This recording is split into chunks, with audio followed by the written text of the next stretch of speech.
ஆண்டவர் இப்பொழுது என்ன சொல்றாருன்னா, ஒரு துன்மார்க்கன் என்று வைத்துக் கொள்ளுங்கள், இப்போதைக்கு மட்டும் என்ன பிரசங்கத்துக்காக. ஆண்டவர் என்ன சொல்லுகிறார்னா, இவன் துன்மார்க்கத்தனத்தில் இருக்கிறான், நீ இவனுக்கு அந்த தவறை நீ எச்சரி. நான் இவன்கிட்ட சொல்லிவிட்டேன், நீ மனம் திரும்பணும், பாவத்தை விடணும்னு சொல்லிவிட்டேன். இவன் சொல்லியும் இவன் கேட்கலன்னா இவன் பாதாளத்துக்கு போவான். ஆனால் என்னுடைய ஆத்துமாவை நான் தப்பித்துக் கொள்வேன். ஆனால் இவன் தவறில் இருக்கிறான், நான் இவனுக்கு சொல்லாமல் இருப்பேனே, ஆனால் இவனும் பாதாளத்துக்கு போவான். இவனுடைய இரத்த பழி ஆண்டவர் என்னிடத்தில் கேட்பார். புரிஞ்சிச்சா உங்களுக்கு?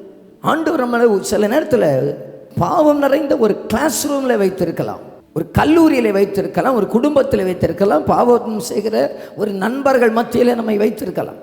நான் அவனுக்கு சொல்லாவிட்டால், கிறிஸ்துவை குறித்தும் அவர்தான் பாவத்துக்கு இரட்சகர் என்பதையும் சொல்லாவிட்டால் அவர் பாதாளத்துக்கு போவார். ஆனால் அவருடைய இரத்தப்பழி ஆண்டவர் நம்மிடத்தில் கேட்பார். இரத்தப்பழி ஆண்டவர் நம்மிடத்தில் கேட்பார். நீங்க சொல்ல வேண்டியது நம்முடைய கடமை. ரட்சிப்பு அவங்களுக்கு கர்த்தருக்குள்ள காரியம். கண்டிப்பாக நாம் மற்றவர்களுக்கு சொல்லித்தான் ஆக வேண்டும் என ஆண்டவர் விரும்புகிறார்.